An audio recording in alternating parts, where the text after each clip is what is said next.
If we have Lego Ninjago, how come we still don't have Lego Kung Fu Panda?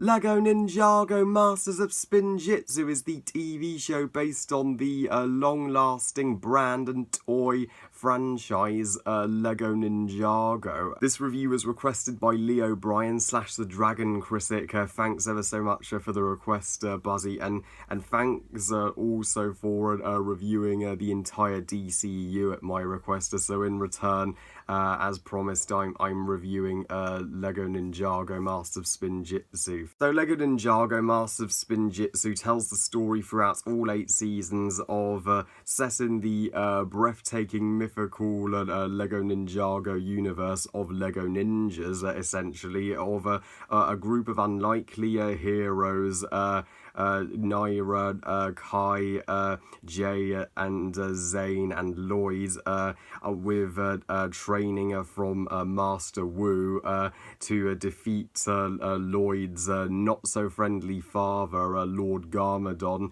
and his skeleton army. Simplistic plot or what, am I right? But can the execution work? Let's find out. While I reviewed the Lego Ninjago movie on my channel prior to this review back in October 2017, it's safe to say that that movie was one of the hugest disappointments of 2017. I wanted it to succeed, but it's just turned out to be a dud toy commercial. I have wonderful times with Lego Movie and Lego Batman movie, but I don't remember shit about Lego Ninjago. Lee kindly recommended the Lego Ninjago TV show to me, as he was sure I'd like it better than the movie. And Lee, I couldn't agree more, pal.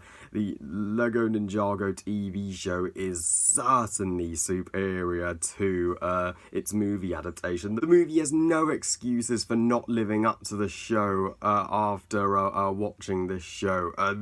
This show is what the movie should have been, seriously.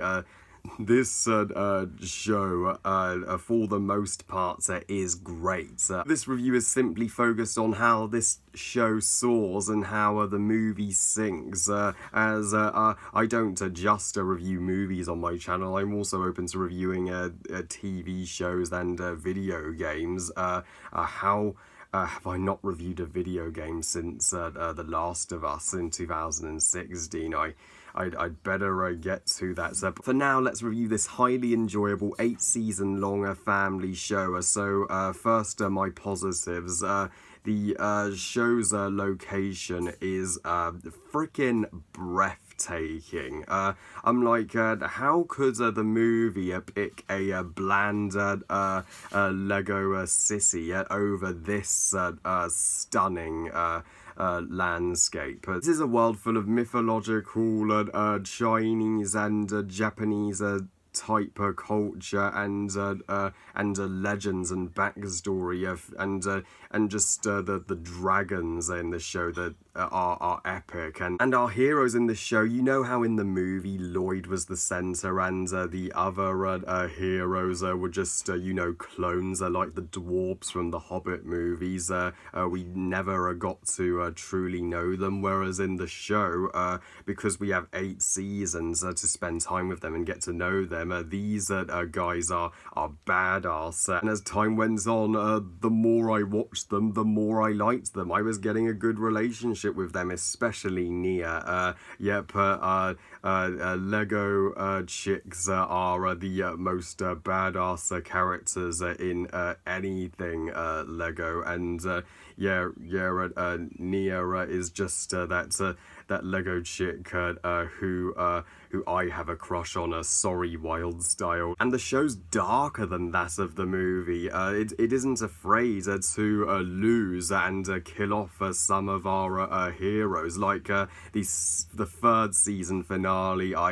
oh man, I can't sit through that season finale without having my own Lego wake as a tribute to Zane, because Zane's death, it's fucking heart-wrenching, and whenever we lose a character that, you know, they just get turned into nothing but bricks, you care about the characters that are made of bricks. This is powerful writing. How come the movie never had the balls to kill off at least some of our leader characters? I mean, it's a movie. It's supposed to be more epic than the show. It's supposed to feel more cinematic, yet the show feels more cinematic than the movie ever is. And you can tell the animators are dedicated and are having a blast animating this show. The visuals, the voice acting and soundtrack by TV standards are incredible. Is everything about this show amazing? Not exactly. As for my negatives, I do think the story could have been a little more original. It does sort of rehash Kung Fu Panda, and it is fairer to compare it to Kung Fu Panda, since this show airs 3 years after the first Kung Fu Panda movie was released. Seriously, the Master Wu is the Lego version of Shifu slash Oogway, and the palace in which our heroes train in is the Lego version of the Jade Palace.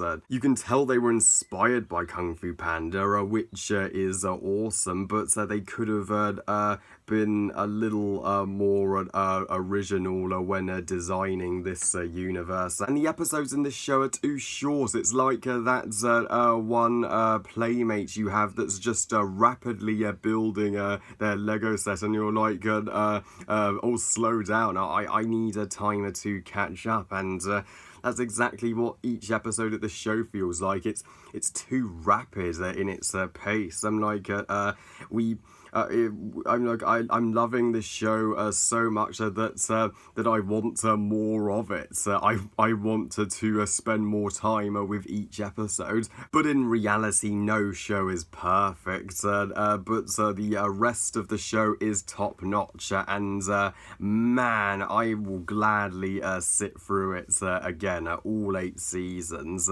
So I would more than recommend the Lego Ninjago TV show to each of you. Just skip the movie. I ain't putting on that boring shit again. This show's converted me into a Lego Ninjago fanboy. I ain't going off this anytime soon, and I shall be purchasing more Lego Ninjago sets after this show to complete my fandom. I give Lego Ninjago Masters of Spinjitzu 4 stars out of 5. Great show. Thanks again for the request, Leah. For the most part, such a great show. Well, I love you guys. Thank you for watching. I hope you guys enjoyed this review. And what do you think of Lego Ninjago Masters of Spinjitzu? And which do you like better, the show or the movie? Shame on you if you like the movie better. Just kidding. It's totally get it if you do. Please comment and let me know. Please like this video and subscribe. Please follow me on Twitter and on Google Plus and on Instagram. And I'll see you next time when I review the Jurassic Park franchise for Jurassic World Fallen Kingdom. And remember, movies are us. Bye, guys.